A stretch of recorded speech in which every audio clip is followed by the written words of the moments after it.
გამარჯობა, მე რატი ვარ მუჯირი ჟურნალისტი. დღეს 30 ივლისია, თქვენ უყურებთ პოლონეთის საზოგადოებრივი მაუწყებლის ქართულენოვან პროექტს VT საქართველოს ნიუსი. რუსეთმა პოლონეთის საჰაერო სივრცე დაარღვია, მასირებული იერიში უკრაინაზე და საქართველოს, სადაც სამხედრო ბაზა შესაძლოა სამოქალაქო აეროპორტ შეეწიროს. დღეს ჩვენი გუნდი ამ თემებზე მოგიყვებათ. მასირებული კომბინირებული საჰაერო შეტევა უკრაინაზე. რუსების მორიგი თავდასხმის სამიზნე კიევი, ლვივი, ხარკივი, კრივი როგი და რამდენიმე სხვა ქალაქი იყო. არის მსხვერპლი, მათ შორის მცირეწლოვანი ბავშვები. საძიებო სამაშველო სამუშაოები ამ დრომდე გრძელდება, შესაბამისად დაღუპულების და დაშავებულების რაოდენობა მზარდია. ადრეული გაფრთხილების სისტემის შედეგად მოქალაქეების ნაწილი თავშესაფარში გადავიდა. რუსეთმა იერიშისას ტრადიციულად გამოიყენა ბალისტიკური და ფთოსანი რაკეტები, ასევე დრონები. მიზნების უმრავლესობა საცხოვრებელი რაიონები იყო. ღამის იერიშმა კიდევ ერთხელ გამოაჩინა, რომ უკრაინას ბალისტიკური რაკეტების წინააღმდეგ ბრძოლაში სერიოზული დეფიციტი აქვს. სამზარეულოში ყველაფერი მიმოფანტული იყო, ყვავილების ქოთნები, საერთოდ ყველაფერი, რაც მცენარეებთან იყო. აფეთქების ტალღამ დიდი ქოთანი საწოლამდე გადააგდო. იმ მომენტში აბაზანაში შევვარდი. ჩემი ქალიშვილიც მაშინვე შემომყვა. ის რომ ჯერ კიდევ სამზარეულოში ყოფილიყო, საშინელება მოხდებოდა.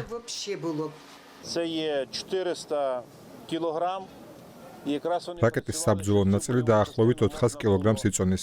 სპეციალისტები შენობიდან მის ამოღებაზე მუშაობენ, რადგან კონსტრუქციაში იყო გაჭედილი. როგორც ჩანს, შენობის მთელი ვერტიკალური სექციის დემონტაჟი გახდება საჭირო. საბედნიეროდ აქ არავინ დაღუპულა, თუმცა არიან დაშავებულები. რაც შეეხება პატრონას ქუჩაზე მდებარე კორპუსს, როგორც ხედავთ, რამდენიმე სართული ფაქტობრივად მთლიანად არის მოწყვეტილი. აფეთქება დაფიქსირდა პოლონეთშიც, რუსეთმა საჰაერო სივრცე დაარღვია. ქვეყნის აღმოსავლეთში უკრაინის საზღვართან აფეთქების შედეგად 10 მეტრიანი კრატერი და კრატერის რაკეტის ფრაგმენტი აღმოაჩინეს. პოლონეთის პრემიერ-მინისტრი დონალდ ტუსკის განცხადებით, წინასწარი მონაცემებით, ობიექტი სავარაუდოდ რუსული ფთოსანი რაკეტა X-101 იყო, რომელიც დასახულ მიზანს ასდა და პოლონეთის ტერიტორიაზე ჩამოვარდა. შემთხვევას მსხვერპლი არ მოჰყოლია. გვიან ღამე პოლონეთის აღმოსავლეთში საჰაერო განგაში ჩაირთო. ოფიციალურმა ვარშავამ კი სამხედრო ავიაცია ამოქმედა. თვითმფრინავები რაკეტის ტრაექტორიას აკონტროლებდნენ და საჭიროების შემთხვევაში მზად იყვნენ ის ჩამოეგდოთ. ტუსკმა განაცხადა, რომ მომხდარი კიდევ ერთხელ ადასტურებს, რამდენად დიდ საფრთხეს უქმნის რუსეთის აგრესია მთელს რეგიონს.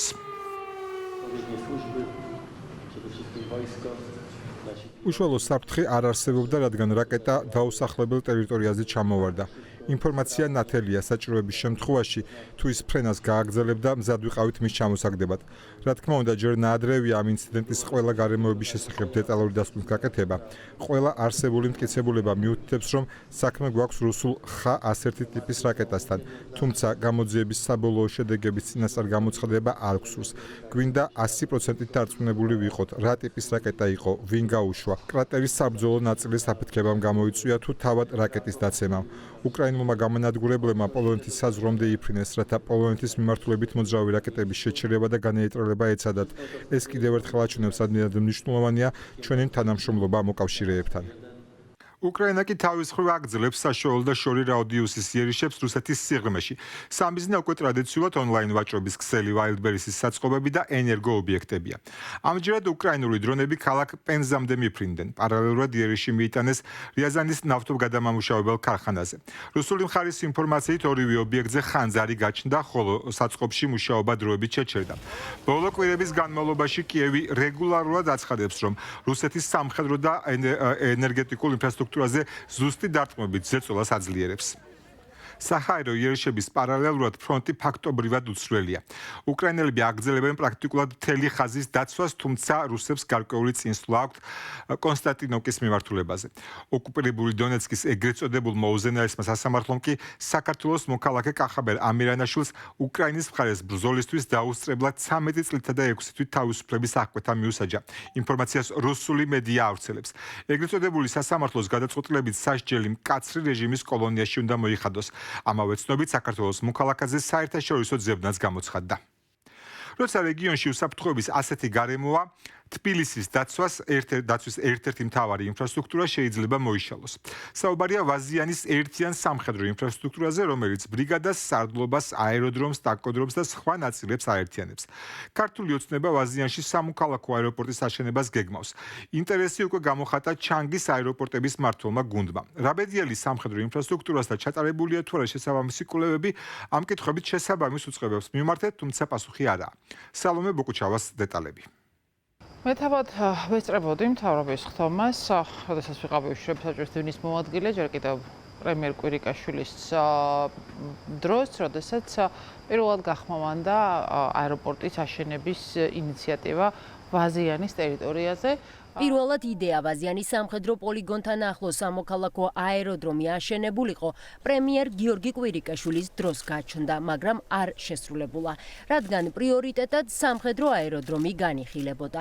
შემდეგ იყო მამუკა ბახტაძის დროს, როდესაც თბილისში სამხედრო ბაზაზე ერთობლივი სამხედრო აეროდრომის მშენებლობასა და მოდერნიზაციის საკითხი ოფიციალურად განიხილა ამერიკელმა გენერალმა, რომელიც იმ დროს ამერიკის შეერთებული შტატების სატრანსპორტო სარდლობას ხელმძღვანელობდა და შემდეგ იყო ირაკლი ღარიბაშვილი, რომელიც სამხედრო აეროდრომის ნაცვლად სამოქალაქოზე საუბრობდა.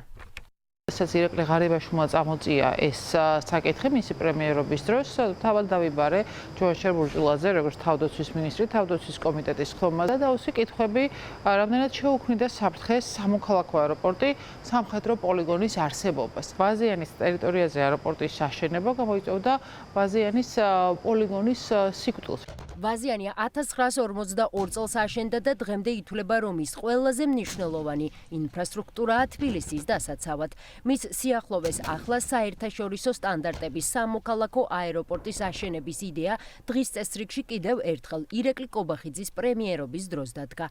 ვაზიანის საერთაშორისო აეროპორტის პროექტი მოექცა ჩანგის აეროპორტის მმართველი გუნდის ინტერესის სფეროში. ამის შესახებ მარიამ ქრივიშვილმა სამთავრობო მედიასთან ისაუბრა.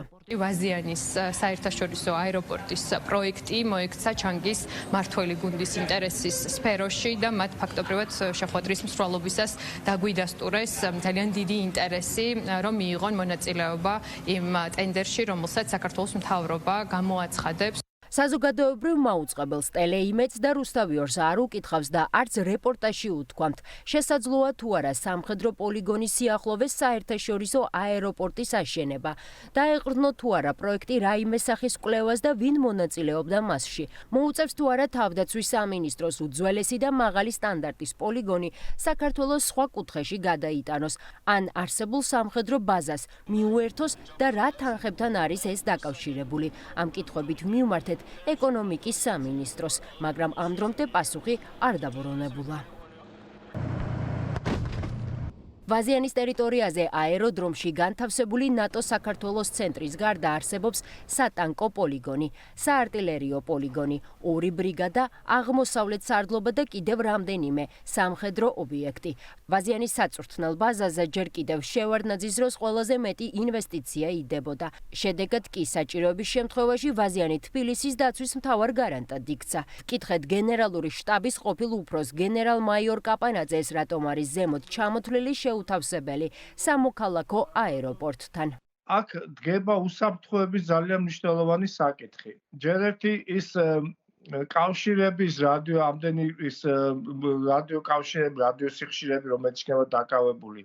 ეს ფრენის ტრაექტორია, იგივე რაკეტების ახლა უსაფრთხოების ზომები არის აუცილებლად გასაკეთებელი. ნორმატივები უნდა იყოს დაცული, მე ვიძახი კიდევ საბჭოთა ნორმატივებს, თორე ნატოს ნორმატივებით გაცილებით უფრო ეს არის, რა ქვია, უფრო ხისტი ნორმატივები, უფრო მეტ სივრცეს და დაცულობას მოითხოვს. ოცნების კრიტიკოსები თანხმდებიან, რომ ეკონომიკური სარგებელი მნიშვნელოვანია, მაგრამ არა უსაფრთხოების ხარჯზე.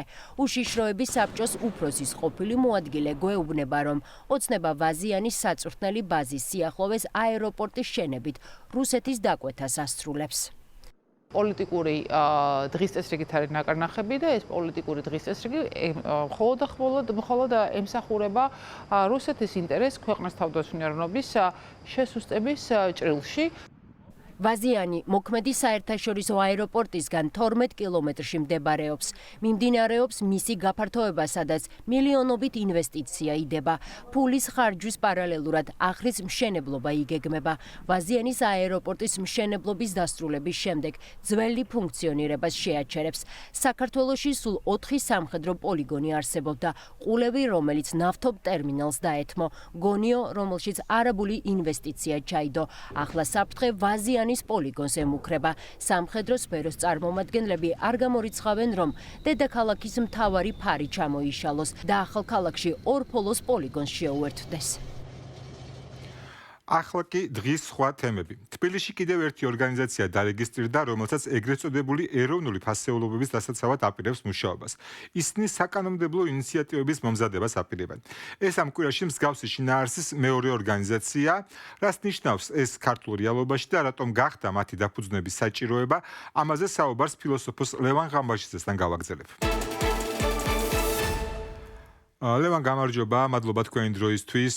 როგორ ფიქრობთ, რატომ შეიქმნა მაინც და მაინც ახლა, რატო გააქტიურდა ეს საკითხები? გამარჯობა. სხვადასხვა მიზეზი შეიძლება იყოს. თუ დავუშვებთ, რომ მართლა რაღაც მღელვარება იყო საქართველოში, როგორც რეაქცია, ყოველთვის ჰქონდათ ალბათ გამზადებული ასეთი დროისთვის ქართული ოცნების რეჟიმს მსგავსი ინიციატივა. იმიტომ რომ როგორც ვიცით, რუსულ კანონმდებლობას მივსდევთ ფეხდა, იქაც არსებობს მსგავსი კანონმდებლობა, რომელიც გრძალავს რელიგიური გრძნობების შეურაცხყოფას. ეს უბრალოდ ოდნავ გაფართოებული ვარიანტია, როგორც ხვდები, მოიცავს ისტორიულ ფიგურებს, მეფეებს, ლიტერატურას და ასე შემდეგ. მეორე ვარიანტი მგონია, რომ ვინაიდან ზოგადად ეს საკითხი პროვოცირებული მგონია, ქართულ ოცნებას ბოლო რამდენიმე რაც პრინციპში არჩევნები გააყალბა, რეალურად კანონმდებლობის დონეზე არაფერი არ გაუკეთებია საზოგადოებისთვის. ან ყველაფერი რაც გააკეთა ძალაუფლებისთვის და პარლამენტი არის დისფუნქციური, იმდენად რამდენადაც მხოლოდ ემსახურება კონკრეტულად ივანიშვილის რეჟიმის ძალაუფლების შენარჩუნებას და ნამდვილი საკანონმდებლო რამე, რომელიც საზოგადოებას გამოადგებოდა, მასზე არ გვახსოვს უბრალოდ, ხო? და ეხლა უბრალოდ სიმულირებს იმას, რომ აი პარლამენტი არის და ის დაიწყებს მუშაობას რაღაც საკითხებზე, რომელიც თითქოს საზოგადოებას ადარდებს, ხო? იმიტომ რომ შალვა პაპუაშვილი საუბრობს ხიად ძალიან დიდი ხნის განმავლობაში, ის ამბობს, რომ ეს ჩვენ ერთგვარად რაღაც ვექვემდებარებით ევროკავშირის წესებს და ის არის მექანიზმი, რომელიც საქართველოს სიძულვილს აღღვივებს. აი ეს აფასებს ხოლმე ხშირად გამოხატვის თავისუფლებას, მაგრამ ინიციატივა ეხლა წამოვიდა საზოგადოებიდან, ხო? თითქოს, იმიტომ რომ ეს ჯგუფი, რომელიც შეიქმნა, საუბრობს თვითონ საზოგადოების სახელით, ხო? თუმცა ლევან, მაგას დღევანდელი ჯგუფი საუბრობს. ამ კვირაში წინა ჯგუფი ამბობს, რომ საერთოდ ციხეშია, მზად არის ციხეში წავიდეს. ანუ რატო შეიძლება საერთოდ ციხეში წასვლა დაჭირდეს ამ ხალხს? ანუ რას ემსახურება ზოგადად აი ეს ძალადობრივი, ეხლა დღეს კანონის შეაშველეს, ანუ რისთვის ჭირდება რა ხდება ქვეყანაში ისეთი, ან რა შეიძლება მოხდეს? არა, პირველ რიგში ციხეში წასვლას რაც შეეხება, ეს უბრალოდ გზავნილი იყო, რომელიც ადამიანების დაშინებას ემსახურება, არავინ არ არის ციხეში წასასვლელად მზად, როგორც აღმოჩნდა 2 დღის მერე დაცინვისთვის არ იყვნენ მზად, ხო? ანუ ადამიანი, რომელსაც საკუთარი თავი გადადებული აქვს, ის ყველა წინააღმდეგობას ღირსეულად ხდება და აქ დაიწყეს წუწუნი იმასთან დაკავშირებით, რომ თუნდაც ვიღაცა დასცინის, ხო? ეს უბრალოდ რაღაცნაირად უნდა მივყვეთ ხაზს ქართული ოცნება რას ცდილობს მთელი ამ ხნის განმავლობაში, ეს არის ტერორისტული რეჟიმი არის, უკვე შეიძლება ესე ვისაუბროთ, იმიტომ რომ ყველა კანონის ფუნქცია არის ადამიანის დაშინება. ანუ დღეად ამბობენ ამას, ხო, მაგალითად, როდესაც აქციების დროს ადამიანები დაიჭირეს, მაშინ კობახიძემ თქვა, რომ ჩვენ აი ვფიქრობდით, რომ 30 კაცი უნდა დაგვეჭირა იმისთვის, რომ სიტუაცია დაგვესტაბილურებინა, ხო? ანუ წინასწარ იცოდნენ რაღაცა რაოდენობა ადამიანების, რომელიც უნდა დაეჭირათ, ის კი არა ვიცი იყო დამნაშავე, არამედ აი სტატისტიკურად მიუდგენს საკითხს, ხო? და უბრალოდ საზოგადოება ამ ჯარიმებს და კანონის მხრივ რაღაც ალადობას არ ეგუება, ხო? ანუ ბევრი არც დაშინებულა, ბევრი წავიდა პატაღაზე, ციხეშიც გაუტეხავად ხედან ჩვენი ძინდის პატიმრები და ეხლა უბრალოდ იმიტაციას აკეთებენ, რაც არაერთხელ გაუკეთებიათ საზოგადოებრივი დაპირისპირების, ხო, თითქოს, იმიტომ რომ აი შიშის ელემენტი უნდა წამოვიდეს არა მთავრობისაგან, რომელიც იცი ვინ არის, არამედ აი თითქოს ქუჩაში გავლა არის საშიში, იმიტომ რომ ეწინააღმდეგები მთავრობას, ხო? უბრალოდ ჩვენი საზოგადოება მაინც ოდნავ სხვანაირი არის, ვიდრე ის ავტორიტარული რეჟიმები, რომლისგანაც სწავლობს ქართული ოცნება, ხო? იქნება ეს ირანი თუ რუსეთი თუ ჩინეთი და ამ სიტუაციაში ძალადობრივ პირდაპირ ღიად იმის დაფუძნებას ორგანიზაციის რომელიც იძალადებს მოყვა ძალიან ცუდი რეაქცია მათ შორის ქართული ოცნების ამორჩევლისგან ან ნეიტრალური ადამიანებისგან იმიტომ რომ ჩვენ რეაგირებთ მსგავსი ტიპის იმპულსებზე ჩვენი წარსულიდან გამომდინარე და ვფიქრობ რომ ცნობიერება თუნდაც სამოქალაქო ცნობიერება ბევრად უფრო მაღალ დონეზე არის ვიდრე სხვაგან ანუ ჩვენ არ ვართ მზად რომ დავუშვათ რაღაც ორგანიზაციების დაფუძნებას რომელიც ადამიანებს იძლევა ჩვენში არ გულისხმობ მხოლოდ იმ ადამიანებს რომლებიც უშუალოდ სამიზნეები იქნებიან ამ ორგანიზაციებში არამედ სხვებმაც აღიქვეს ეს როგორც საფრთხე ამიტომაც ორ დღეში შემოატრიალეს და ჯერ იმათას აუბრეს რომ არა ჩვენ ძალადობას ვემიჯნებით მაშინ როდესაც პირველ კონფერენციაზე თქვეს რომ ჩვენ კი ვიძალადებთ თუ საჭიროა და ორი დღის მერე უკვე შემოატრიალეს და რაღაცა ეთიკურ ზნეობრივი პერსპექტივიდან სამოქალაქო პერსპექტივიდან გადაწყვეტია სამსაკითხის მოგვარება რაც ასევე აბსურდი არის იგივე ძალადობა არის ოღონდ კანონის ძალით ხო უბრალოდ ფიქრობენ რომ კანონის ენა რომელიც არჩეული აქვს კობახიძე როგორც კონსტიტუციონალისტი და იურისტი სულ ცდილობს რომ კანონის სახელით ილაპარაკოს და ყველა უსამართლობა რაც კი შეიძლება არსებობდეს დააკანონოს რომ მე კანონის ძალით იძალადოს ანუ ეს პრინციპში არაფერი არ იცვლება იმიტომ რომ მოქალაქეებისთვის ისეთივე საშიში იქნება ქვეყანაში ცხოვრება ორივე შემთხვევაში იქნება ეს თქვათ მოძალადე ჯგუფის ოფიციალურად დარეგისტრირებული რაღაცა ფორმა თუ კანონი რომელიც უბრალოდ გამოხატავს შენ საზოგადოების რეაქციაზე ნაწილობრივ ვისაუბრეთ თუმცა რა შეიძლება გააკეთოს სამოქალაქო საზოგადოებამ რომელსაც არ მოწონს აი მსგავსი ტიპის ორგანიზაციების ჩამოყალიბება იმისთვის რომ მართლაც არ შეიქმნას რაღაცა ისეთი გარემო სადაც ის ტრამვები გაგუცოცხლდება რომელიც გვაქვს ხო ამ შემთხვევაში თუნდაც სამოქალაქო ომს და სამოქალაქო დაპირისპირებას გულისხმობ რადგან ეს ტრამვა არსებობს და ომის ტრამვაზე ჩვენ გვინახავს რომ ქართულ ოცნებას არაერთხელ მოუხდენია პედალირება პირველ რიგში უნდა გავიაზროთ და ძალიან კარგად უნდა გავიაზროთ რომ სამოქალაქო ომი როგორც ეს მთელი ომი გინდა კამპანია რომელსაც უკვე დიდი ხანია საკუთარ მოსახლეობას აშინებს და ტერორებს ქართული ოცნება სული აბსურდი არის იმიტომ რომ არც ერთი სამოქალაქო ომი არ შეიძლება დაიწყოს იმის გამო რომ ვიღაცა მწერალზე თავსაკუთარი აზრი გამოხატა ხო თუნდაც იმ ფორმით რომელიც ის იყო მიუღებელი ეს აბსურდი არის და მეორე ის რომ ჩვენ როცა სამოქალაქო ომზე ვსაუბრობთ ჩვენ გამოცდილებაზე თუ ვისაუბრებთ ეს იყო ჩამოქცეული სახელმწიფო სადაც არ არსებობდა ინსტიტუციები და იარაღი ჰქონდა გადანაწილებული სხვადასხვა ჯგუფებს თვითნებურად ხო და ისინი იყვნენ მზად ძალაუფლებისთვის ეს იარაღი აიღოთ ხელში დღეს ეს სიტუაცია საქართველოში არ არის ეს არის ილუზია რომელსაც ისევ ნერგავს ქართული ოცნება და ეს კარგად გამოჩნდა ამ ორგანიზაციის დაფუძნების რეაქციებზე მათ შორის ისევ ამბობ ქართული ოცნების მხარდამჭერებში გამოჩნდა რომ ჩვენ როგორც საზოგადოებას ჯერ ერთი ეგეთი დაპირისპირებლებიც არა ვართ რომ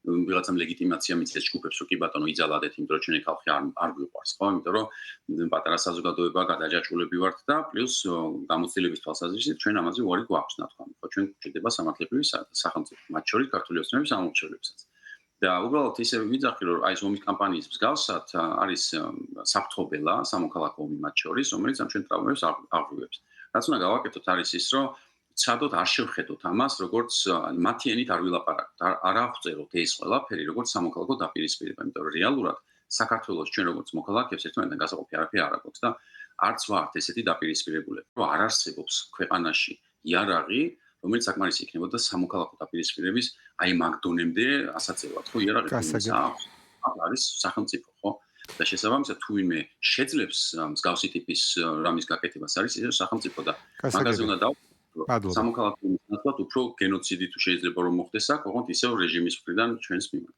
გასაგებია ძალიან დიდი მადლობა. ჩვენს კითხვებს ლევან ღამბაშიძე პასუხობდა ნახონდის.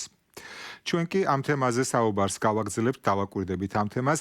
ინტერვიუს სრული ვერსია შეგიძლიათ ჩვენი სოციალური მედიის პლატფორმებზე იხილოთ. აქვე გთხოვთ გამოიწეროთ VT საქართველოს News-ი, როგორც Facebook-ზე, ასევე YouTube-ზე.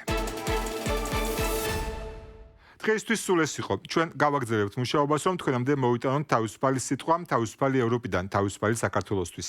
დროებით.